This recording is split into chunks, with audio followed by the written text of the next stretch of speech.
สบายดีทุกคนยินดีต้อนรับทุกคนเข้าสู่ซอนอูลองซานเมจันซิเมื่อเวียงจันทร์มื้ออื่นเบิ่งแม่ไปหาหนอได้หลายอูบ่ได้ไปนำไปกับสเปียแม่กับสปีดสปีคูดเธอแม่นบ่สปีดคุณแม่เรียนลอกทาย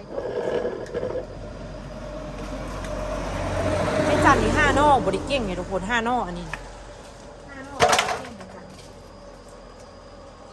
ใส่แล้วเล่นโลละทีไรนิดนี้ตัวนี้คือสปีดคุดชื่อเมละพาย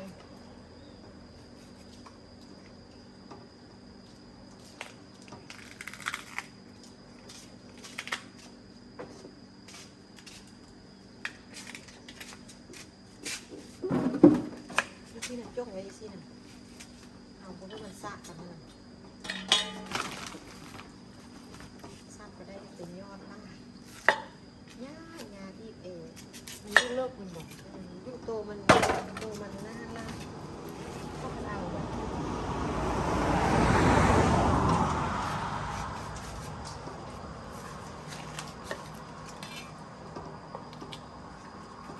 ตีก็เอาน้ำมาต้มแล้วผมเชื่อเลยดิจะเอาน้ำที่เดียวดิจะลืมไอ้นี่ด้วย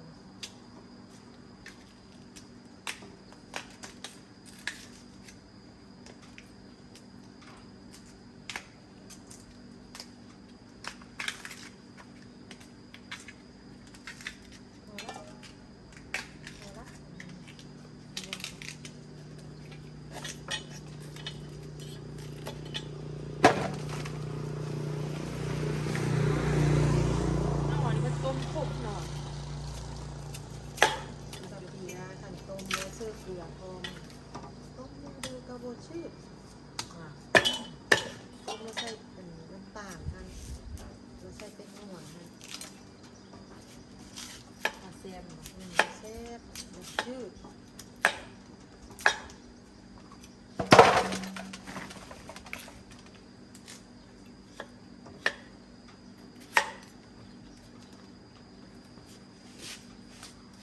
ซื้อเครื่องมายังบ่ได้จัดทุกคนเวลาตัวแล้วก็ไปจับเครื่อง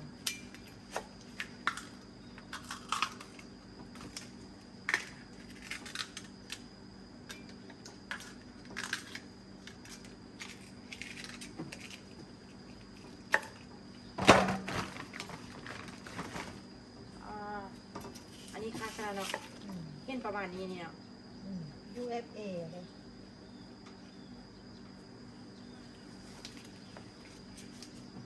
ตั้งไว้ดูป้าจะตีเลยเขาจะไป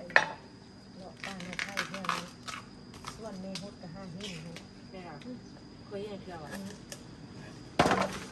เป็นเมฮุดในส่วนนั้นหมดเลย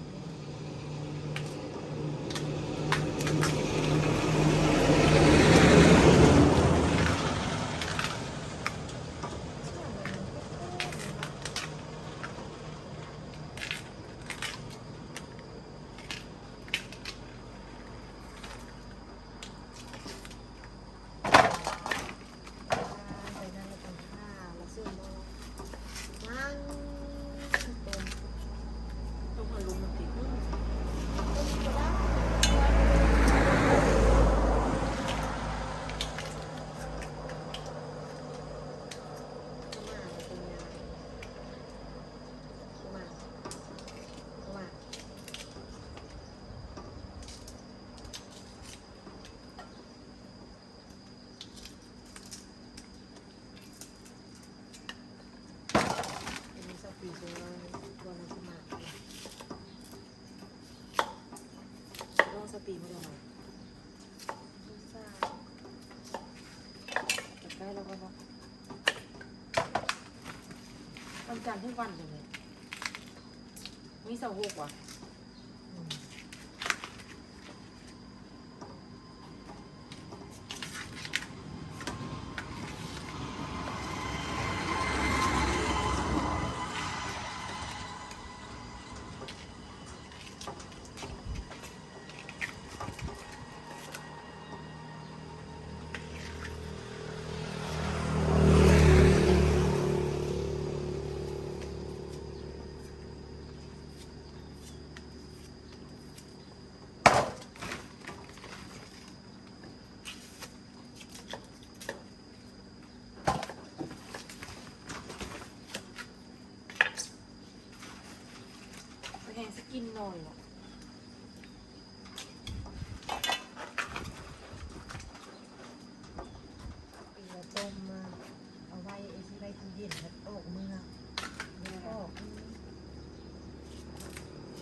สุกแล้วก็ปิดก่อน อันนี้เย็นมาไปซ้ำมาอุ้มมาหันแยกเงินดอลลาร์มาใส่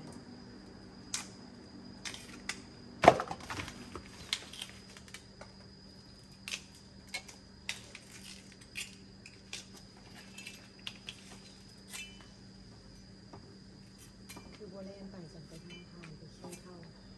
ใส่เลย รถดับ อุ้ยเดี๋ยวไม่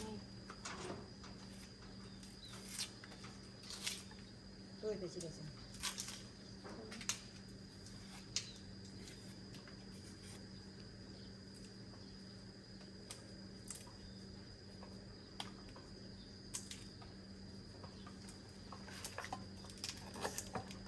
ธรรมชาติแท้ๆในบ้านน้องโอ้ทุกคน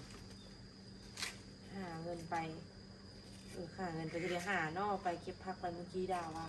อยากกินสิผักประเภทว่าเดี๋ยวนี้สิขึ้นไปเก็บผักคุณงงดำน้ำอะไรเรียนเลยว่าเราติดคนน้ำติดกับคน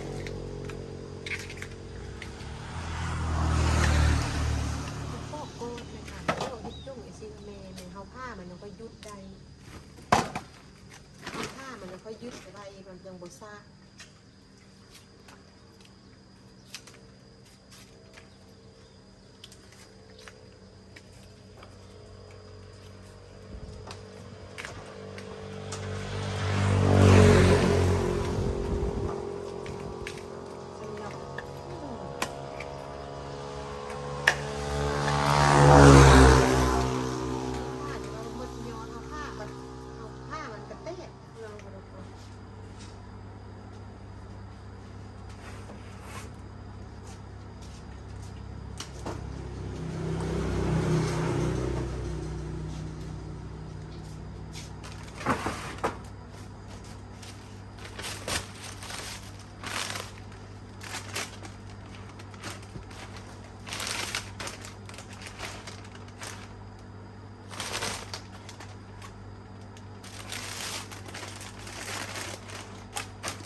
ชรพี่ยังมีป่ะ นี่เอาเท่าไหร่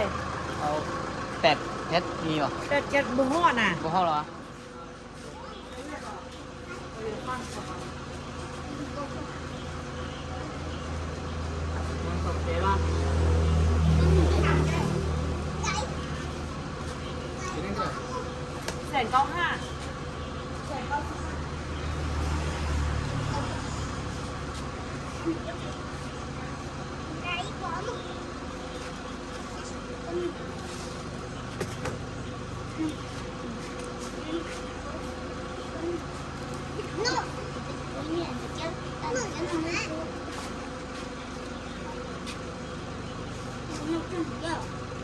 195 ตัวนี้เท่าไหร่ 8,000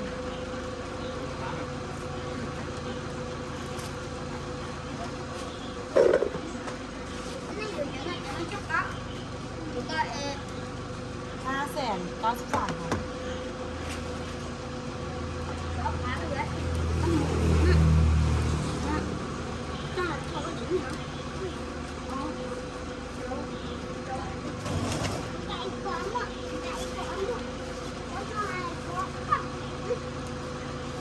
จ่ายจัก5ว่ะ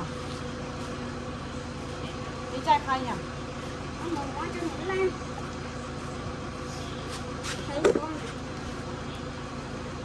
อ๋อเราเจ้ายีพวกยี16ก็เจ้าเอาตัวนี้ใส่บ่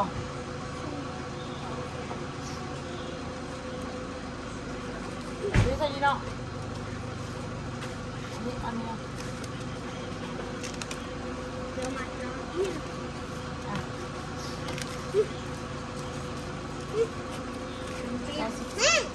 กี่เท่าไหร่193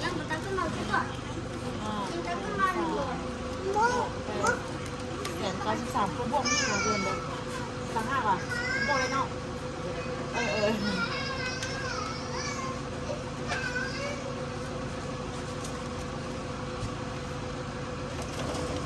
ช่วยกันบ่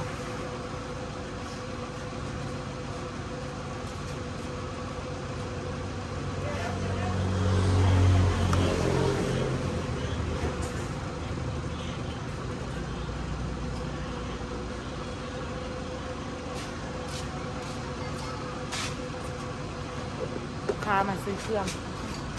หมดระเบียบเวียดเดี๋ยวได้สั่งใหม่ก่อน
เดี๋ยวช่วงนี้รู้สึกว่ายาเพชรก็ได้ขายดีก็เลยเอามาเอาหลายเลย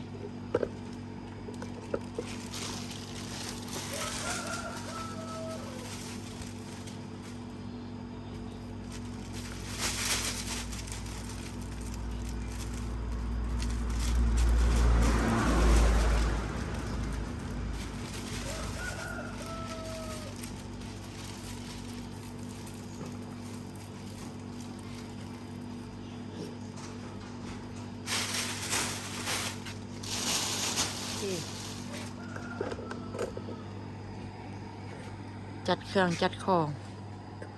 เติมเครื่อง ประมาณนี้ ออกควงมือที่สองอิ่มเหรอ ไม่มีได้กินก็ไม่กิน